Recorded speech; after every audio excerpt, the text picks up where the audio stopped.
또 100조 원 적자, 상반기 나라 살림 적자 83조 원. 자, 세수가 엄청나게 안 들어온다. 세수 펑크 엄청나고 있다. 적자가 난다. 수출이 안 된다. 불황형 흑자다. 뭐 난리도 아니죠. IMF 때보다 훨씬 더 안 좋은 지표를 보여주고 있는 게 대한민국 경제인데요. 언론이 태평성대야. 문재인 정부 때 이랬으면 나라 망한다고 난리 났을 텐데 너무 조용하죠. 자, 지금 조용하면 안 되는 이유를 제가 하나씩 짚어드릴 건데요. 자, 미국 경제를 좀 봐야 됩니다. 미국 재정적자 10개월간 2109조. 2011년 신용등급 강등보다 위험하다. 자, 미국 경제가 지금 굉장히 안 좋습니다. 미국 재정적자 규모가 2000조 원을 넘겼어요. 거기다가 신용평가사 피치가 신용등급을 AAA에서 하향했습니다. 이게 2011년 S&P 등급 강등 때와는 상황이 다르다. 그때보다 부채 문제가 훨씬 위험하다. 지적이 나오고 있는 거예요. 미국이 지금 왜 안 좋은가? 미국도 지금 세수가 안 거치고 있습니다. 코로나에서 지금 극복이 안 되고 있는 상황이고 부동산 굉장히 안 좋습니다. 여러 가지 지표가 안 좋아요. 그래서 연준이 금리를 무지하게 인상하고 있잖아요. 금리를 많이 인상한다는 건 뭐예요? 긴축 재정을 하자, 물가를 잡자 이렇게 하는 건데 정부는 거꾸로 가요. 미국 정부는요 돈을 막 찍어내. 연준과 미국 정부가 반대 방향으로 가고 있으니 문제가 생기죠. 탈이 날 수밖에 없죠. 지금 미국도 이런 상황이라는 걸 여러분들이 인지하셔야 됩니다. 자, 미국 장기채 금리 치솟자 채권개미 조마조마 오름세는 일시적이다. 뭐 이런 뉴스도 나왔었습니다.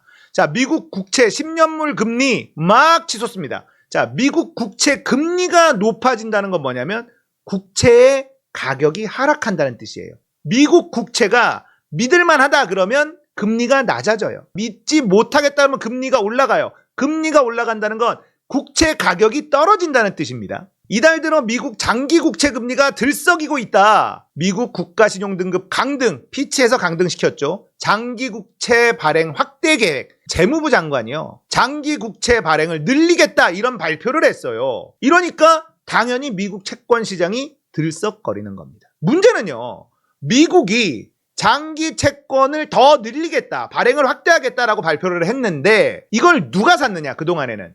중국하고 일본이 제일 많이 샀어요. 문제는 중국도 일본도 지금 미국 국채를 살 형편이 안 돼요. 미국은 중국을 조지고 있죠. 일본 지금 자기 살 길 바빠요. 그런 상황에서 미국이 채권 시장에 장기 채권을 내놓다 한들 미국하고 중국이 이거를 사들이지 못하면요. 이게 남아도는 거예요. 살 사람이 없어. 그러면 채권 금리를 계속 올려야 되는 겁니다. 미국 상황이 여의치 않다는 것도 이제 조금 아시겠죠. 자, 우리나라 쪽으로 이제 눈을 돌려봅시다. 미국 채권 상황이 안 좋고 미국 경제 상황이 안 좋아요.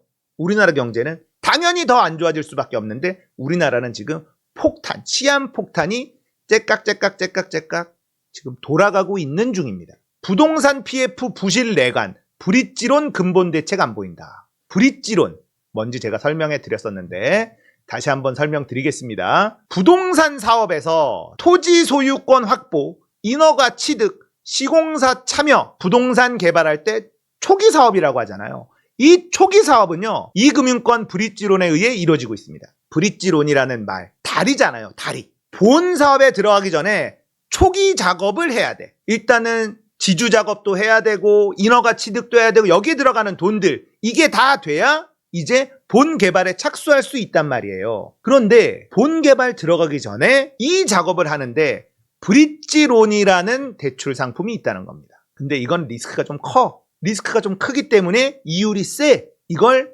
이금융권이 맡아서 했어요. 근데 이게 망하고 있다는 겁니다. 자, 1금융권, 보통 우리가 생각하는 은행들은요, 본 PF를 굴려요. 브릿지론에 의해서 준비가 완료된 사업을 대상으로 본 PF는 은행이 굴립니다.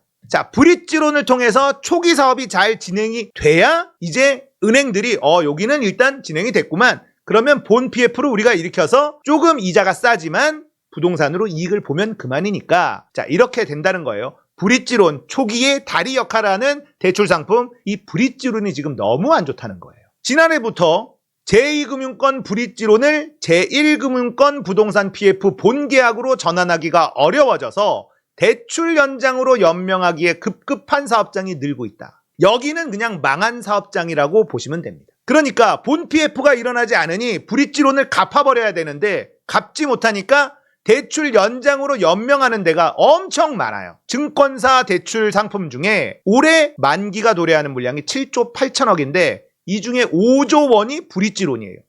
난리 난 거죠. 증권사만 그래요. 저축은행이나 이런 데 다 합치면 연내 만기 도래 물량이 10조 원이 넘는다.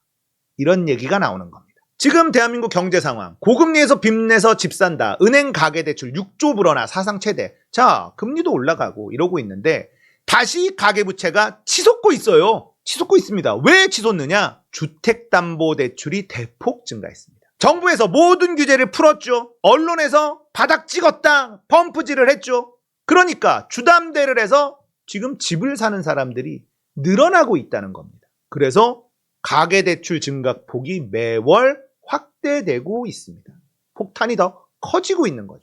가계대출만 늘었느냐? 아니야. 가계대출 늘 때 기업대출은 더 늘었어요. 기업도 상태가 안 좋습니다. 세계 최고 수준인 GDP 대비 가계부채 비율이 더 상승할 경우 우리 경제 운영에 제약 요인으로 작용한다. 참 얌전하게 얘기하죠. 좆됐다 이 말이에요. 지난해 말 기준 GDP 대비 가계부채 비율은 105%예요. 43개 주요국 중 세 번째로 높습니다. 문제는요. 여기에서 잡히지 않은 부채가 있는데 뭐냐? 전세보증금. 집주인이 세입자에게 전세보증금을 받았잖아요. 1억이든 2억이든 3억이든 받았잖아. 이게 사실 빚이잖아요. 세입자는 무이자로 집주인한테 목돈을 빌려주는 겁니다. 그 대가로 그 집을 살게 되는 거죠. 전세보증금이 포함되지 않은 GDP 대비 가계부채 비율이에요. 이걸 포함시키면 우리나라는 가계부채 세계 1등.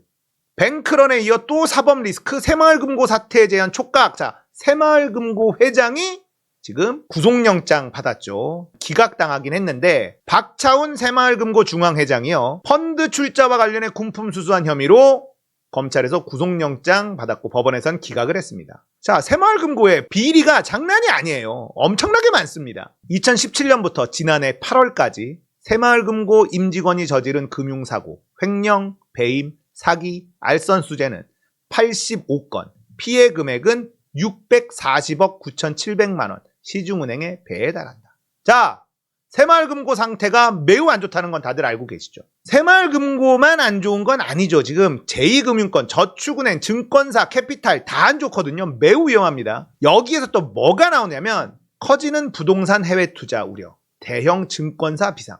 자, 증권사들이 지금 연체율이 치솟고 있고요. 상태가 매우 안 좋아요. 새마을금고도 안 좋고 저축은행도 안 좋습니다. 어디 부동산을 샀냐면 미국과 유럽 선진국 부동산에 투자를 많이 했고요. 상업용 부동산을 많이 투자했어요. 자, 상업용 부동산. 미국의 상업용 부동산이 위험하다. 이런 뉴스는 여러분들 들어보신 적 있을 겁니다. 전부 다 손실로 기록될 것 같고요.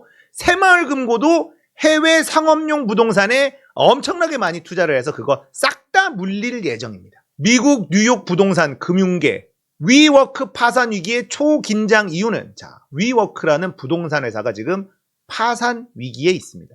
여기가 어디냐면 미국 상업용 부동산을 전문으로 다루는 회사인데 상업용 부동산이 미국, 영국 다 박살나고 있기 때문에 여기가 지금 파산 위기다라는 얘기가 나오고 있고요. 자, 상업용 부동산만 문제인가 했더니 이번엔 아파트 위기론 1조 달러 만기 째깍째깍. 미국도 부동산 시장이 굉장히 안 좋아요. 영국도 안 좋습니다. 부동산 버블이 우리나라에만 꼈냐? 아니, 전 세계 선진국에 또 부동산 버블이 꼈단 말이에요. 그때 제2금융권, 저축은행, 새마을금고, 증권사 여기에서 해외 부동산 투자를 많이 했어요. 그래서 그게 싹 다 손실로 기록되게 생겼다는 겁니다. 자, 지금 경제 상황이 이제 눈에 슬슬 들어오기 시작하시죠. 고금리의 저축은행 디레버리징 활발, 연체율 증가, 수익 감소, 이중고. 자, 디레버리징은 이제 빚 갚는다 이거예요. 저축은행이 지금 어떤 상황이냐면 대출 상환 여력이 되는 고신용자 위주로 대출이 줄어들고 있어요. 금리가 올라가니까 돈 있는 사람들은 빚을 갚아나가고 있고 신용이 낮은 사람들은 없으니까 빚도 못 갚고 대출을 늘리고 있고 이런 상황이란 말이에요. 그러니까 연체율은 더 상승할 것으로 보인다. 신용도가 낮은 사람들의 대출은 늘어나고 신용도 높은 사람들 대출을 줄어들고 있으니 연체율이 올라갈 건 뻔한 일이죠. 거기다가 자금 조달을 해야 되잖아요. 근데 제2금융권이 1금융권하고 예금금리 경쟁을 해야 돼요. 그러니까 저축은행 이자 비용도 크게 증가해 수익성도 나빠질 거다. 일반 은행에서 4% 예금 금리를 내면 저축은행은 4.5, 5% 내야 돼. 최소 5%는 내야 메리트가 있어. 5%, 5.5%는 내야 메리트가 있어. 그러면 뭐가 돼요? 자금 조달을 하고 자금 확보할 수도 있겠으나 수익성은 나빠질 수밖에 없는 거죠. 그렇게 해서라도 지금 버텨야 된다. 제2금융권에서 금리가 높은 예금 상품들이 쏟아져 나오고 있단 말이에요. 이거 조심해야 됩니다. 그만큼 어렵다는 증거라는 거예요. 아이고 좋구나. 바로 들어가선 안 될 수 있다. 이런 와중에 한국은행이 지금 무슨 짓을 하고 있냐? 이거는 제가 한번 다뤄드렸죠. 대규모 예금 인출 사태 시 새마을금고 등의 유동성 지원한다.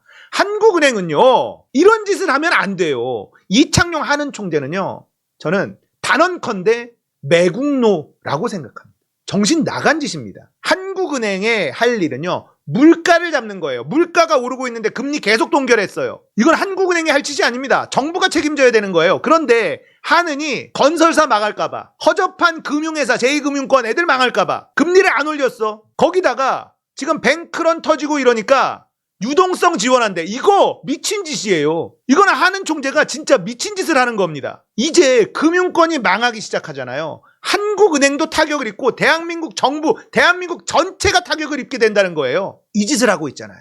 자, 지금 경제가 얼마나 위태로운지 감이 잡히시죠? 부동산 PF 막으려고요. 어마어마한 돈을 썼고 한은까지 동원했어요.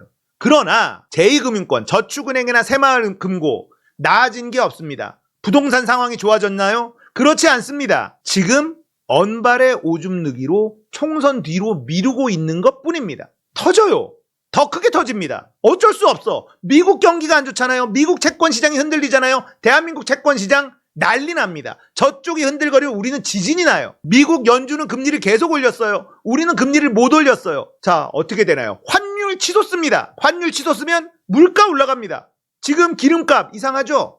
기름값 이상하죠? 갑자기 기름값이 급등하고 있습니다. 언론 조용합니다. 아무 일도 없는 것 같습니다. 문재인 정부 때 이랬으면 거품 물고 발광했어요. 진짜 위험해요. 정말 안 좋습니다. 지금 호미로 막을 걸 가래로 못 막나? 아무튼 일을 너무 키웠어요. 일을 너무 키워서 이거 터졌을 때 수습 안 됩니다. 제가 윤석열 정부 취임했을 때부터 말씀드린 게 있어요. 경제가 터지면 탄핵 가능하다.